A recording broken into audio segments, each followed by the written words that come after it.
Good morning. Happy Friday. Happy home opener. Back in the Millvale studios. Great to be with you again. This is Matt Geica with an abbreviated edition of Geike's Got Game as I'm headed down to blustery PNC Park for Pirates Braves to cover said home opener, the 131st in the National League history of the Pittsburgh Baseball Club for DKPittsburghSports.com. But for the next half an hour, I'm all yours, and we're talking not just baseball, but some hockey too, as the Penguins have wrapped up everything they can wrap up. They did not win the Metropolitan Division, but they will have home ice advantage in the first round of the Stanley Cup playoffs against the Columbus Blue Jackets. Second ever I-70 series. We had one 3 years ago, and I'll get a little bit more into that in just a bit. The Pirates, though, as I mentioned, open up their 2017 regular season earlier this week. It is the first Friday opener in the history of PNC Park, so that's a rarity. Typically, either the Pirates start with a week's worth of games on the road, or they start the season at home right here in Pittsburgh. Maybe they're wishing that they were starting on Monday with a forecast high of 78 degrees. Instead, it is 30 on this Friday morning. The snow is blowing around. It's wet. It's nasty. But opening day, home opener day, is a holiday for many people, and it's been a sellout in Pittsburgh for as long as I can remember, at least since the start of PNC Park, the opener of PNC Park 16 years ago. And people have been pouring into that ballpark for the opening game ever since, and today should be no exception. The Pirates coming off of not just a 78-win 2016, which was a 20-win fallback from the previous season. They also lost both games they played in Boston earlier this week, dropping an opening day decision 5-3, and then losing in 12 innings on a walk-off home run by Red Sox catcher, little-known Red Sox catcher, Sandy Leon. So a great pitching performance by Jamison Tyone and the rest of the bullpen on Wednesday night at Fenway Park. But the Pirates' offense not getting going, and, well, they won't have good weather to bank on today. They may have to grind out one here against the Braves. It's Ivan Nova, the Pirates' big offseason acquisition. 3 years, as much as $32 million. Yes, that functions as the big move of the offseason for a team like the Pirates, who are never going to win the winter. But Ivan Nova, already a fan favorite, and should get a nice ovation today as he gets ready for his home opening assignment. Chad Kuhl pushed back after yesterday's rainout at Fenway Park. Mike Foltynewicz is the opposing starter for the Atlanta Braves. An interesting team, kind of in between rebuilding and going for it in their first season in their new ballpark, which they will open up in the northern suburbs of Atlanta next week. But as for this Friday, it's a Pirates weekend. We'll see if we get this game in, and I'll have more information on that when I get to the ballpark. We'll figure out what the weather's looking like and exactly if there will be a delay or not. I'm rooting for no delay because I have a very busy Friday ahead of myself, in addition to the baseball, picking up the game for our new Pirates beat guy, Dustin Dopirak, who was stranded in Boston until 1 a.m. last night. I'll also be driving up to Buffalo, halfway point, if you will, for my trip to Toronto. Penguins and Leafs tomorrow night. I mentioned the Penguins have nothing to play for over their final two regular season games, but the Toronto Maple Leafs certainly do. They're trying to lock up their first playoff spot in 4 years, and their first one in this new era of Leafs hockey. It should be exciting. The crowd will be at a fever pitch as the Leafs play on Hockey Night in Canada against one of the league's glamour franchises in the Penguins. So I am really looking forward to that assignment as well. An odd final road trip for the Penguins as they played last night, Thursday night, in Newark, New Jersey, locking up that home ice advantage.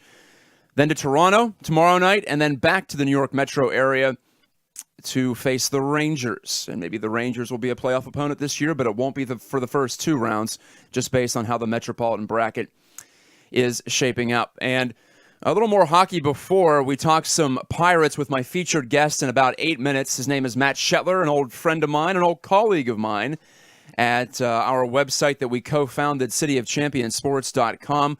We have both moved on from there, and Matt is now currently writing for PBC Breakdown, a nice analytical website that started last year, and I've had its founder, Jason Rawlison, on the show in the past. In fact, a couple of seasons ago.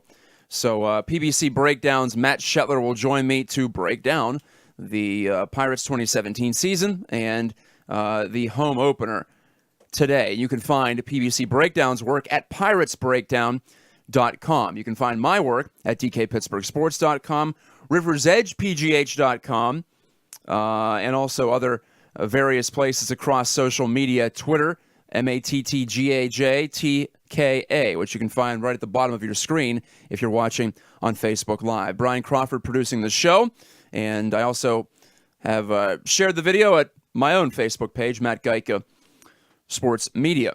And getting into what the Penguins can look forward to next week for the start of the Stanley Cup playoffs. And by the time I talk to you next, the Penguins will have had at least one game under their belts. Well, one game at the maximum, because the earliest they could start is next Wednesday. It looks like it will be next Wednesday at PPG Paints Arena, where they compiled an incredible 31-6-5 home record. So home ice in hockey, honest to God, it means the least out of all the four North American major professional sports. That's been proven. A great book called Scorecasting, yes, by L. John Wertheim of Sports Illustrated fame, chronicled this a few years ago. For whatever reason, hockey teams have the lowest home ice advantage. The highest home ice advantage is basketball. Then you move on down the list. It goes football, baseball, and hockey, very close to 50%. It's about 53% last I checked in the modern era. So usually not a huge deal, but you'd rather have it than not have it. And even though the road trips aren't going to be very long, the Penguins on their team charter flight, they'll be about, 20 minutes in the air to Columbus. And for us reporters, we'll be about 2.5, 3 hours in the car. That's not too bad. I'll take that any day of the week. And even a looming second-round matchup against the Capitals isn't bad at all either. So if there is one benefit of this divisional playoff format, which the NHL embraced 3 seasons ago, it is that. But if there is a downside, as I wrote for DKPittsburghSports.com this week in my Matt Stats feature, it is impropriety, unfairness, if you want to dumb it down a little bit. But either way you look at it, the Penguins are getting historically unlucky in this first round of the playoffs because they are on pace to be the second overall seed, the second best team in the entire NHL. And they don't do overall seedings, of course. You break it down into divisions and then conference playoffs from there before you move on to the Stanley Cup final. But the Penguins, if they get, say, 1 or 2 points in these last 2 games at Toronto and at New York, they will almost assuredly finish second overall in the NHL. Second only, though, unfortunately, to the Washington Capitals right there in their own Metropolitan Division. So the Capitals win the President's Trophy for top overall record. They locked that up the other night, and they win the Metropolitan Division. So the Penguins, second in the division, second in the league, second in the conference. Just a tough juxtaposition. That's where they are in this NHL divisional alignment, which, as I mentioned, started with the 2013-14 season. They don't win the Metro, and they don't even get a nice matchup for the second round because as these brackets are, or for the first round, as these brackets are set up, the second-place team plays the third-place team in the division, and the third-place team happens to be the Columbus Blue Jackets, who, as of right now, or as of the time that I wrote this story, were 4th overall in the NHL. So 3 of the top 4 teams in the National Hockey League in the same division this year. What are the chances of that? Well, a little bit better than it used to be since divisions were consolidated 4 years ago, or 3 seasons ago. And now we have 4 bigger divisions as opposed to 6 smaller divisions. So not quite as rare as it used to be in the NHL, not quite as rare as it would be in hockey or or in baseball or basketball or football, definitely, with 8 4-team divisions. But the Penguins, as the number 2 team overall in the NHL, will face the 4th overall team, or they could face the 4th overall team. Pretty incredible stuff there. And, well, not something that they were looking forward to and not something they've earned in this spot. And for my Matt Stats feature, I looked back to see, has this ever happened? The second overall team in the NHL getting a first-round matchup against the 4th overall team, or better. in the history of the NHL. And I was able to determine that no, it has never happened before. Even if you go back to 1982 through 1993, which was the previous time the NHL had divisional playoff formats in place, the closest that we ever got to this was in the 1990 Adams Division semifinals between the third-place Sabres and the fourth-place Canadiens. So, again, two of the top four facing off in the first round, but not the second-place team involved in that. So this, one could argue, if the Jackets hold their position as the fourth overall team, this is the most marquee first-round playoff matchup in the history of the 16-team Stanley Cup playoffs, which dates back to the late 1970s. So 4 decades, and we've never seen anything like this. We got close last year with the Blackhawks and the Blues. They were 4 and 5 overall, but never anything 4 and above exclusively. So good for the Pens and Jackets, I suppose. It'll be great theater, I know that, but one of these two teams will be eliminated before we even get to the round of 8, and that seems unfair to me. That seems like something that could be avoided. Frankly, I was looking back at the history of NHL playoff seeding, and the most fair setup was in the late 70s, early 80s, after the World Hockey Association, the WHA for short, merged with the NHL, bringing in the Edmonton Oilers and the Winnipeg Jets and the Hartford Whalers. Those teams were absorbed, also the Minnesota North Stars. There was just a pure 1 through 16 seeding. So if the Penguins, as the number 2 overall seed, enter the playoffs, they would play the 15th overall seed, regardless of division, regardless of conference. And as of a couple of days ago when I looked this up, it would have been Penguins and Flames. So imagine that, a Pittsburgh-Calgary first-round matchup. Yes, the travel would be a little exorbitant. Maybe you change the format of the first round to be a 2-3-2, so there are only 2 road trips as opposed to a maximum of 4, as we have right now with the 2-2-1-1-1 setup, if these series do go 7 games. So that's something to consider, but as I mentioned, with air charter travel as it is, these teams travel pretty well, and it would just be us media members left out in the dark to fly commercial, I suppose. But if you're into fairness, if you're into all that, I would prefer having the 1 through 16, but at the very least, I think the old conference format was good, and I know what the NHL was trying to do with the divisional round, trying to goose these rivalries. They believe they sell rivalries first and foremost. We saw that in some of the leaked emails that Colin Campbell and Gary Bettman were sending back and forth to league higher-ups a couple of years ago. So I understand that, but I enjoyed seeing the Penguins play different teams every year in the first, 8 or 9 seasons of the Crosby era. Sometimes you'd get the Capitals, sometimes you get the Senators, sometimes you would get the Columbus Blue Jackets, as they did in 2014. Sometimes you'd get your traditional rival in the Philadelphia Flyers, and you get the Tampa Bay Lightning thrown in there too. I'm not one who's always fixated on you got to go through your big rival teams. And for me, the playoffs sell themselves. You don't have to sell rivalries in the playoffs because your season is on the line. So it strikes me as redundant the way they're doing it right now.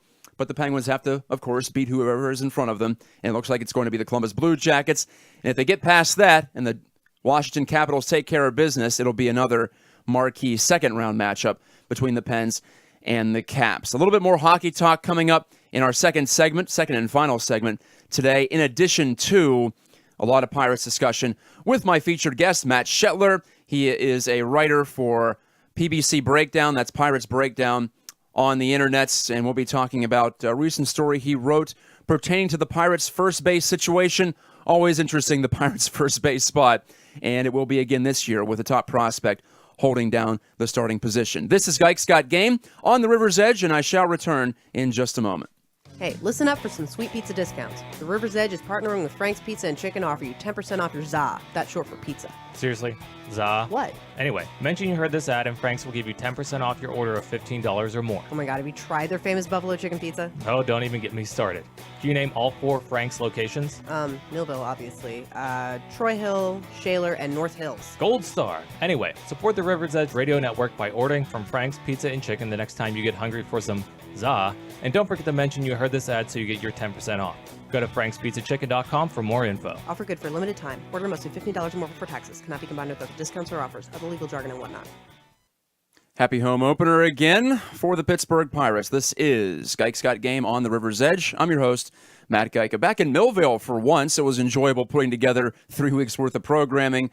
2 while I was driving to various spring training locales. I appreciate Alan Saunders joining me for one of those too. And Brian, did you enjoy having that type of, I guess, culture cruise homage on the network? Yeah, I liked it. I liked the shout out to the show too. Yeah, So. well, hey, try to make some cross promotion activities appreciate it. happen when we can. And checked in from Montreal last week where the Pirates finished their exhibition schedule. That was fun too, seeing Old Olympic Stadium. If the Expos ever do come back, though, they're going to need a new barn, I would say. So you ever been to Montreal? I have not. No, the furthest north I've gone is Niagara. Okay, well, you need to maybe check that out. Find a way. Yeah. It's where Europe and North America converge, as the marketing materials say at the airport, at least. I like that. That makes a lot of sense. And I could just listen to people speak French all day long. That would be fun. Just stand there and listen. Anyway, we'll go to the phone lines here and talk some more baseball with an old friend of mine, now writing for Pirates Breakdown, PBC Breakdown on Twitter, piratesbreakdown.com. And we used to collaborate on a website called cityofchampionsports.com. We have both moved on since then, but we have not moved on from our baseball obsession. And this will be, I think, the 7th season that we'll talk Pirates baseball in some form or fashion on a radio program. His name is Matt Shetler, and he joins me early this blustery Friday morning. How are things down in Washington, Matt? Things are great, Matt. How's it with you guys? Early mornings are not what they used to be now, so I've been up for a few hours, so feels like middle of the day. Yeah, Matt and I both are first-time fathers this winter, and so we are adjusting to the schedule. And well, I know one thing, Matt. I really appreciate even getting 4 or 5 consecutive hours of sleep. That feels like a full night to me at this point. Yeah, absolutely. Yeah, it's been a lot better, put it that way. Well, enough about us, and it does make me appreciate athletes who have kids too, because they have to be well rested to play and all that. In this case, they'll have to get up early because first pitch is at 1:05 at PNC Park. Well, we'll see if we play the game, Matt, but the Pirates will open their home schedule, whether it be today or tomorrow or at some point in the future, and they've dropped their first couple this season, both up at Fenway Park. Do you take anything significant away from those first 2 games in Boston? I know that it's a small sample, and it's 1/82nd of the season that's in the books, so a long way to go. But what was your feel from what you saw up there in Boston, Massachusetts? I mean, you lost 2 games. There's no point on. I find the fan reaction funny. Should have traded McCutchen, get rid of Cole. But I see some positives. I thought the bullpen, other than Bastardo the other night, I thought the bullpen has been great through 2 games. How do you not like Tyone's starts? I mean, defense has played pretty well. I mean, it's early April and it's cold out. The bats will come around, but I mean, despite 2 losses, I still think there were some positives to take from the 2 games. Jameson Taillon would certainly qualify as that. And Matt, I'm seeing probably a lot of the same things you are on social media and whatnot about people down on Garrett Cole. Listen, he had 1 bad inning on opening day. However, I do get the Jameson Taillon hype train kicking into full gear because we saw quite an impressive debut from him last season, 18 starts, an ERA under 3.5, and 7 scoreless innings in a duel with Chris Sale the other day in the Cauldron of Fenway Park. What impresses you in particular about him? Because for me, getting to talk to him a little bit, I think it's his poise. So whether it be on the mound or off, he seems to always have a plan. Very mature man for being 25 years old. So that's the big thing for me. Yes, the talent is there, but he has poise of a man 5 years his senior at least. What are you seeing from Jameson in his first 19 major league starts? Well, from day one, it was the poise, like you said. Nothing seems to phase this kid, and that's, I think, what differs from Garrett Cole a little bit. I love Garrett Cole's emotion, but I think sometimes that backfires against him, and maybe even the case on opening day. But with Taillon, the poise, and I think he's evolving too. I think you see that with the curveball. I think he's able to throw different pitches in different counts, and a guy in, what'd you say, 19 starts, you don't see that a lot. They usually stick to their game plan. I tell you what, I think Cervelli called an outstanding game for him the other night, and he executed pitch for pitch. I mean, if you just saw the way he was putting the ball where the glove was, and he'll pitch to contact. A lot of guys, follow the hype, and they're all about the strikeout, and he's about efficiency, and I really like that. And I just thought he was outstanding. And yes, I'm aboard the hype train too. I think he's just going to be outstanding. And that was the fifth inning where he had first and third, no outs. Yep. And didn't phase him. A lot of young guys may panic there, and you went into that thinking, okay, if you hold him to one run here, you're still in the ball game, and not with this kid. I mean, he had the ability to pitch out of that, and I just think first start in that one inning right there just says a lot about what we can expect out of Jameson Taillon this year. With Andrew McCutchen, I thought he had a shaky opener in right field, a tough right field, to be sure, to play at Fenway Park, one of the more difficult ones, so not exactly an easing in situation for number 22. But second game, he throws out a runner at home plate, albeit the catcher running through a stop sign, but I'm going to give him credit for it nonetheless. So do you think the transition to right field will be rather seamless for Andrew, who gave us or showed us Gold Glove winning defense at least his first few couple of seasons before he started to decline in the last couple of years? I think he'll be fine. I do. I don't want to see a situation where he slumps with the bat and that carries on to problems in the field. But in terms of playing the position, he's still an athlete.